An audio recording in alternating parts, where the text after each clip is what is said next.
This video is all about rethinking the way we look at protein and how we actually eat protein. And really what we're going to discuss today is the difference between hitting your daily protein goals versus hitting a meal target that has a protein goal at each meal. So right, you're having 3 or 4 meals that have 20 to 40 grams of protein, and which option is superior for building muscle. Okay, so let's jump into this one, but make sure you stick around to the end, because at the end we're going to talk about 4 tactics that you can use to make sure that you're optimizing your protein intake to build the most muscle possible. Really quickly, I'm Noah Casella, I'm a registered dietitian, and I love all things building muscle and fitness, so subscribe if you like that kind of stuff too. Cool, let's get into today's video.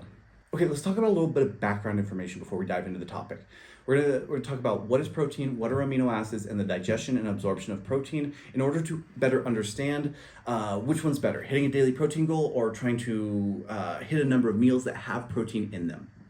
Okay, so in order to understand this, let's talk about what is protein, what are amino acids, and the digestion and absorption of protein. First and foremost, we're going to use chicken breast as an example here. Protein is essentially just a bundle of amino acids that make this protein structure. The protein structure is right below the chicken breast. Yeah, it's really super weird and kind of confusing. We don't need to go into a ton of detail here. I just want you to kind of see what this looks like in order to better understand. Okay, awesome. Here's another image of a protein structure, and then you can kind of see from a little molecule standpoint, we have a tryptophan, which is one of the amino acids that I'm sure you're well aware of. So what you can see is essentially we have these amino acids, they're linked together, they fold on top of each other to make this protein structure. Cool. So protein is made up of a bunch of amino acids, and they're linked together to make this structure. That's protein. Now let's look at what are amino acids. We have several amino acids. To quickly go through this, I think it's easiest to talk about the 2 categories of amino acids. The 2 categories of amino acids are essential amino acids and non-essential amino acids. Essential amino acids are the amino acids that we need to get through our diet. We can't make these amino acids, and so it's important that we get these through our diet. Non-essential amino acids are amino acids that we can make on our own. We don't necessarily need to get them through our diet, but although we will find them in nature or through our diet as well. Okay, so as you can see, there's like a list of 20 of them. We're not going to go through all of them. I just want you to kind of conceptually think of, okay, so we have a protein structure. This protein structure is made up of all these different amino acids. These amino acids are linked together. So now we have this idea of what is a protein and what are amino acids. Now let's talk about the digestion and absorption of these amino acids so that we can understand like which aspect is going to be better, hitting the protein goal or hitting a number of meals per day. When we eat protein, we start, let's say using the chicken breast as the example, we chew that chicken breast, we swallow it, it goes to our stomach. That's where the real digestion of protein starts. Our stomach releases stomach acids. These stomach acids start to break down that protein structure that we talked about earlier, and it starts to break down these amino acids so they can kind of float on their own and kind of go do what they need by themselves. Then from there, from the stomach, they're sent down to our small intestines. From our small intestines, some further breakdown happens. And that's when we begin to absorb some of those amino acids. What that kind of looks like is, cool, we've got them in our small intestines. They start to go into our bloodstream, and they start to get collected into our liver. And this is what you can refer to as like increasing the blood volume of amino acids or the blood concentration of amino acids. And this would also, be like within the liver as well. So it would increase the liver's concentration of amino acids as well. Another way to kind of look at this is building blocks. So we have, right, we eat this chicken breast, which has this complete form of protein. They're all linked together. Then we digest it and absorb it.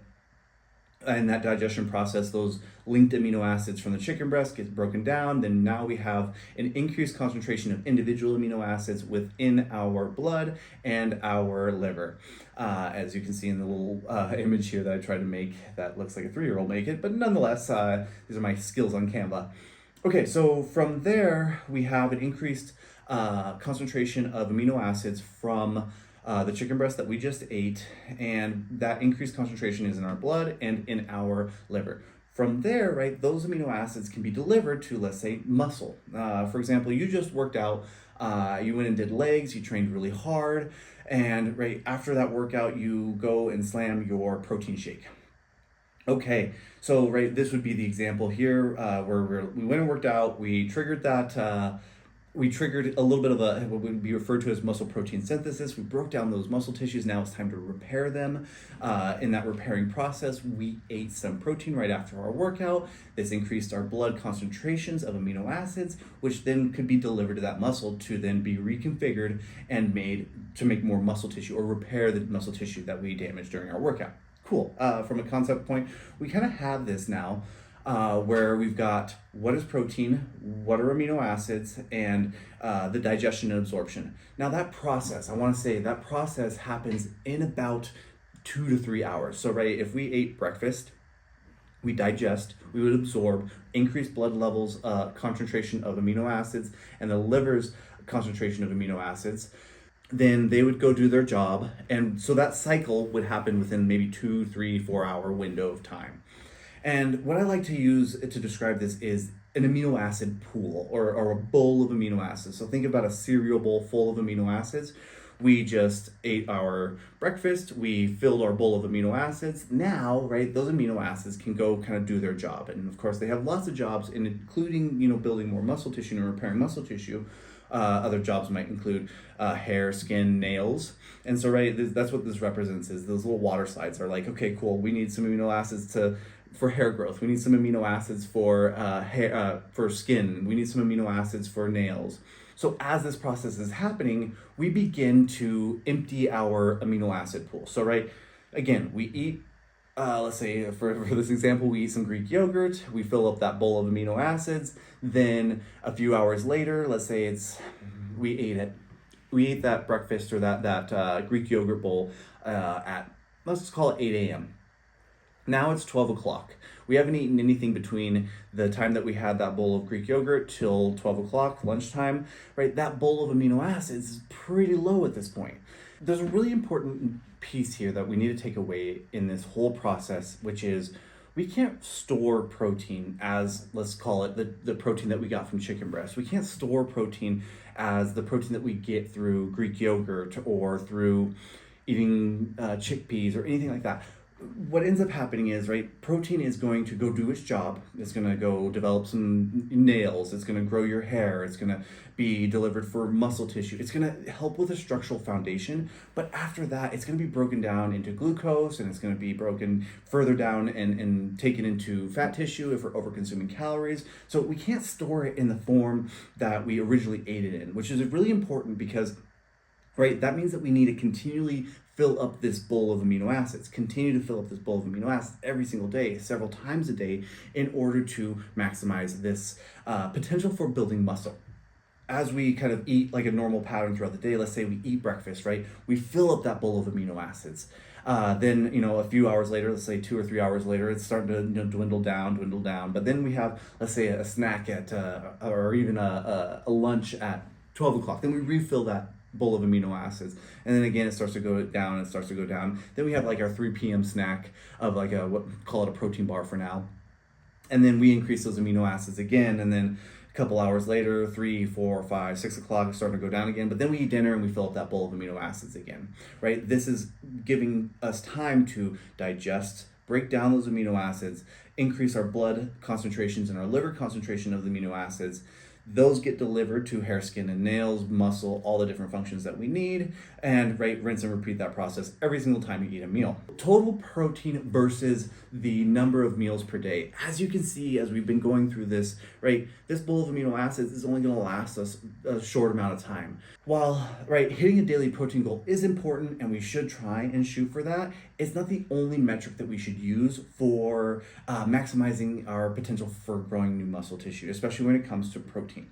Instead, what we should shoot for is shooting for maybe 3, 4, 5, even 6 meals that have somewhere around the range of 25 to 40 grams of protein. And depending on the spacing and the timing of the day, we can maximize the potential for us to digest, absorb, and utilize these amino acids, just making sure that we're always stocked. Our shelves are always stocked full of amino acids, so whenever our body needs to grab them, we can deliver them. That's the way I like to describe it here. The benefits of having several meals throughout the day that have protein in them is that, right, we can take something like a chicken breast, which has that grouping of amino acids, we can break it down and we can increase our blood concentrations and our liver concentration of these amino acids, our bowl of amino acids, And that bowl of amino acids can then be individually delivered to, let's say, muscle, and then that muscle can use those as the building blocks to create new muscle tissue. Cool. So having this several times throughout the day, I think a really good way to look at this is the timing of your protein. So looking at this, we have, like, let's say you eat breakfast at 7 a.m., you fill up that bowl of amino acids, give yourself 2 to 3 hours. Let's say you have another snack at 9 o'clock. So 2 hours later, you have a protein bar. That's gonna, right, increase that pool of amino acids. Then let's say you have lunch at, call it 12 o'clock. Again, we're going to increase that bowl of amino acids. Then you go work out an hour and a half later. You go do some strength training. And then after your strength training, you have some Greek yogurt. Again, right, you're increasing that bowl of amino acids. Really, the moral of the story here is never letting your shelves, I'm thinking of a store, right? You have a store, you have an aisle here, and this aisle is full of amino acids so that your body can come through and pick, hey, I need some of this, I need some of this, I need some of this. It throws it in a shopping cart. Cool, takes that and goes to building more muscle tissue. And really the idea here is you want to make sure that your shelves are never not stocked with amino acids that your body can go pick from, or you want to make sure that this bowl of amino acids is never empty so that you always have the potential to build more muscle tissue if that's what your body so wants to do.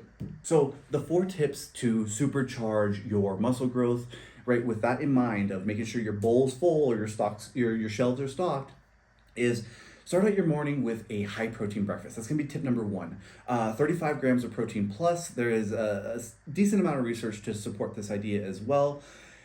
Now, with that being said, the idea is, right, you just slept for 8 hours. That bowl of amino acids after waking up, after not eating for 8 hours, is probably going to be pretty empty.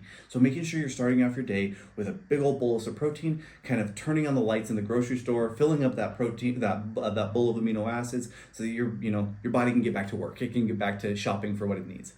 This is some fun analogies here. I hope you can understand them. That being said, in addition to that, tip number 2 is going to be making sure that you're having 20 to 40 grams of protein several times throughout the day. I'd say a good range might be every 2 to 4 hours, 2 to 3 hours might be a good range for you to say, hey, okay, when I'm planning on my next meal plan, I need a high protein breakfast. But then 2 to 3 hours after that, it might not be lunchtime yet, so I might need a snack to bridge the gap between breakfast and lunch to make sure my amino acid bowl is not empty in between those 2 periods of time.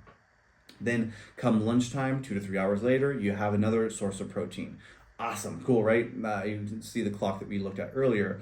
Then maybe you do an afternoon snack at 3 o'clock in between lunch and dinner. Again, making sure that your protein bowl is never empty, your amino acid bowl is never empty.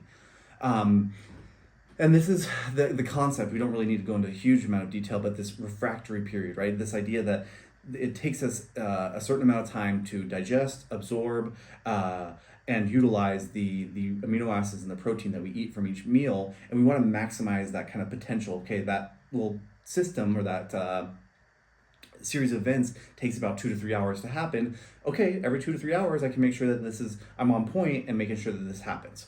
I hope that makes sense. Okay, so next up is post-workout, making sure that you have some protein readily available to consume pretty close to or immediately after your workout. Now, of course, there's been a huge misconception, especially with the fitness industry and supplementation and all that, like this anabolic window. No, like you don't have to do it there, and don't stress yourself out about doing that. But ideally, yes, you would have, if you want to make the most ideal environment for building the most amount of muscle tissue possible when it comes just to protein. Remember, we're just talking about protein here.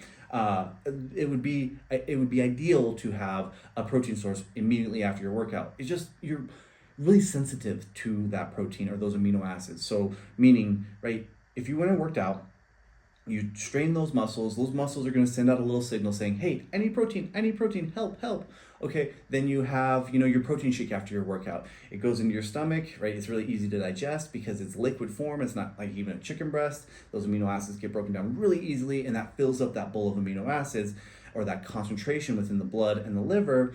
That way, that signal can be satisfied from those muscles saying, hey, I need protein, cool, let me get some of that, cool. Now your blood levels of amino acids are up, and it's just like, cool, have this, and it goes in really quickly. Okay, so finally, I'd say the last tip here is Not right before bed, but soon before bed, making sure that you have a protein source, at least with dinner, and maybe even your evening treat or snack has some protein in there, so that you're not going to bed on an empty bowl, then sleeping for 8 hours, and then waking up and trying to refill that bowl. Right, you're just missing a little bit of an opportunity to make sure that your shelves are stocked, and your bowl of amino acids are full. Okay, so all that being said, that's where we're going to leave it today. I hope that was helpful. I'm Noah Casella. I'm a registered dietitian. Love all these things. If you like it too, subscribe below. And yeah, we'll chat with you next time.